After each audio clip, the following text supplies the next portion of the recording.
You're listening to the Quint's podcast.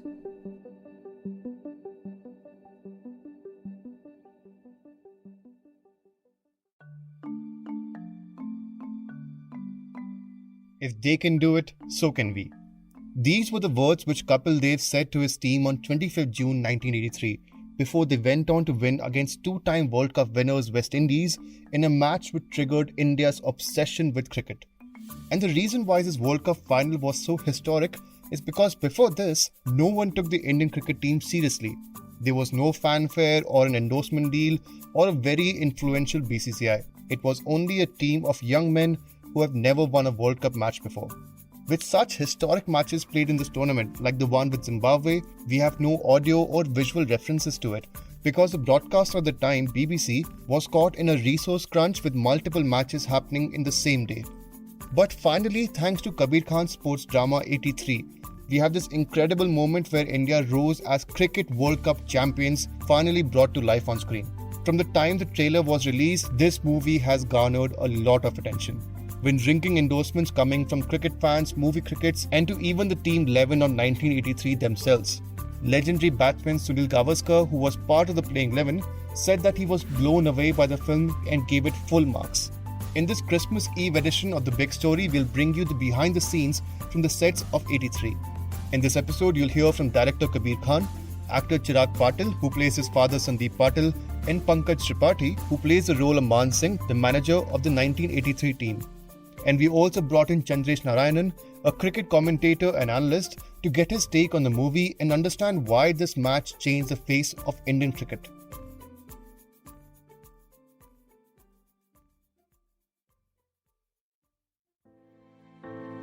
You're tuned in to The Big Story, the podcast where we dissect the headline-making news for you, and I'm your host, Himmat.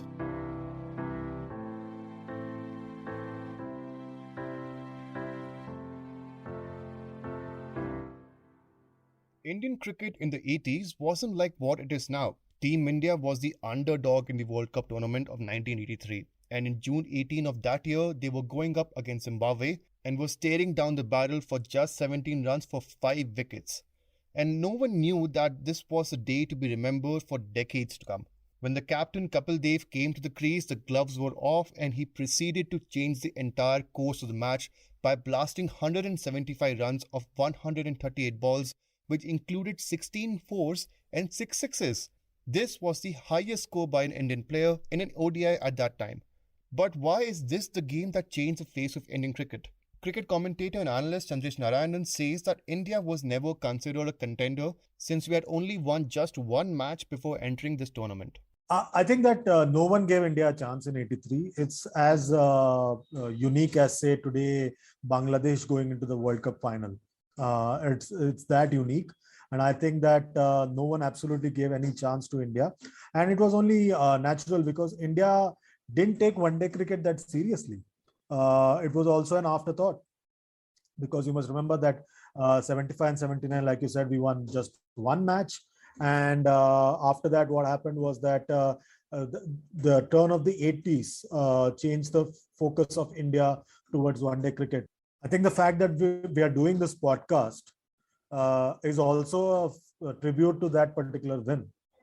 Because I was talking to somebody and I said that the fact that we have spent close to 2 decades working and talking on cricket, it's all because of the fact that I am able to work in it, because that particular win led to 3 more major triumphs in the space of 2 years. Then we had the 87 World Cup, and then boom, the liberalization happened. Sachin Tendulkar came into the world, and cricket changed forever, and the India ruled the cricketing economy. So I think that a lot of things fell into place right after that win. That win was probably like the first step, and then from there on it just carried on. So I think that it's an important milestone, though I still feel, and I'll be very unpopular for saying this, that the team and the triumph in the 85 World Championship of Cricket is much more important, because it was a much better team and a much better triumph. As I was saying earlier, if you search for the footage of Kapil Dev's 175, you won't find any because it wasn't broadcasted. There were various myths on why BBC, the host broadcaster of the World Cup, did not telecast the match. But it was not for a strike as reports suggest, but in fact a resource crunch of cameras which prevented this game to be treasured. And perhaps that's why the Ranveer Singh starring 83 has invoked such a passion amongst cricket lovers and movie watchers.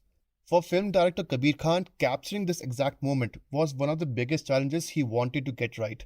Speaking to the Quint, he describes the process of getting the facts right for the match, even down to the purple flowers that came in the background which were blooming in the summer of 83.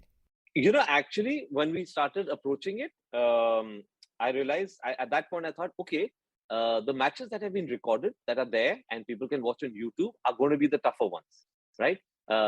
But the one that has not been recorded, hey, that might be a little easy for me because nobody knows what happened. I can take my creative liberties. But when I got into the process, I realized, no, that is such a huge responsibility on me now that innings that has, some cricketers say, changed the course of the game of cricket, one of the most iconic innings ever in the history of one-day internationals. I realize it's my responsibility to bring it to the world to be seen for the first time, and I better get it right down to the last ball.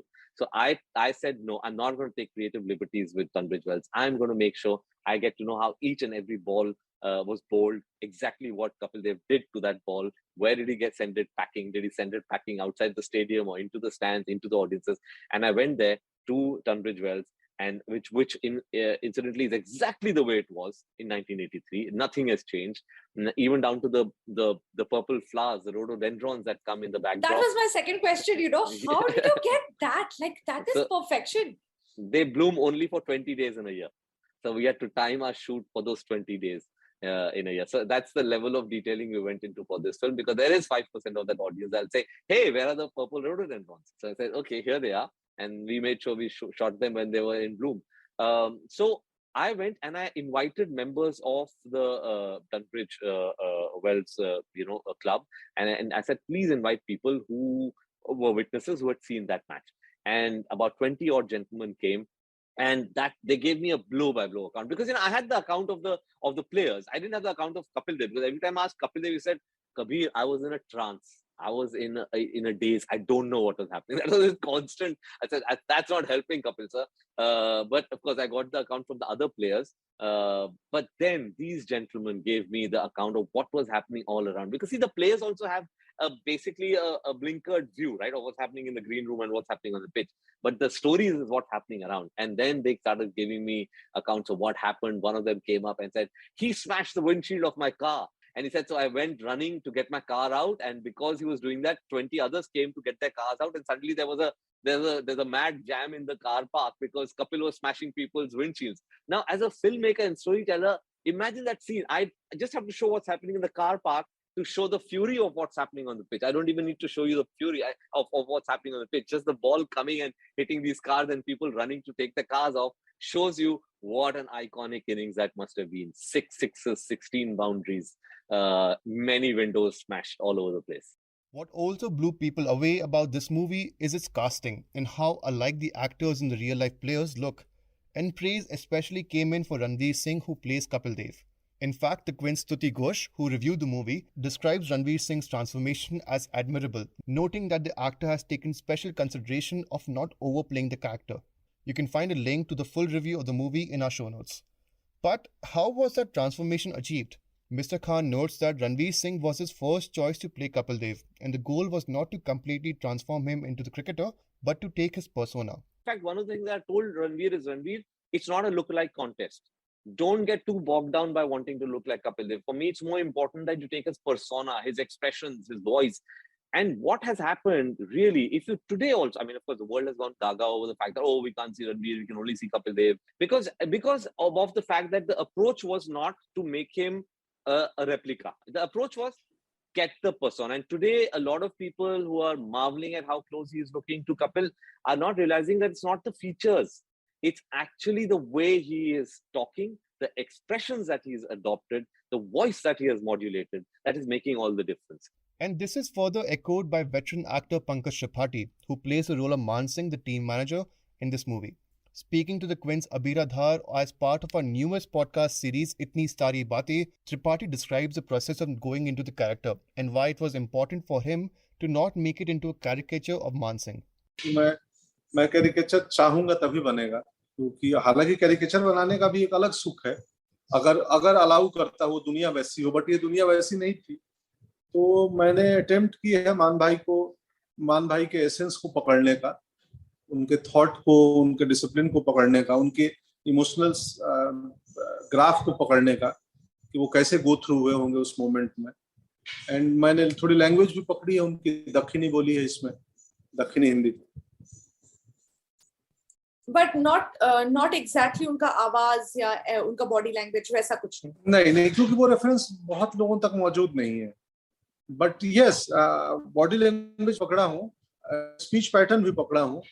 आप film देखेंगे तो hopefully समझ में आना चाहिए, जो मैं try कर रहा हूँ वो कन्वे होना चाहिए।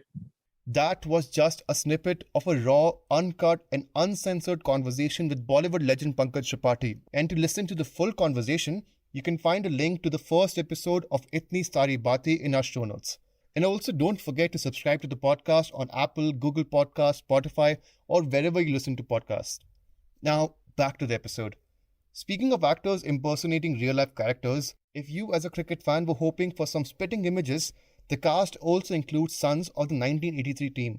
For the Indian side, Chirag Patil plays his father Sandeep Patil in the movie. Along with Patil, the cast also features West Indies' Malcolm Marshall and Gordon Greenwich's son to play their fathers. The Quint caught up with Chirag Patil on how he got the role and the stringent audition process for it.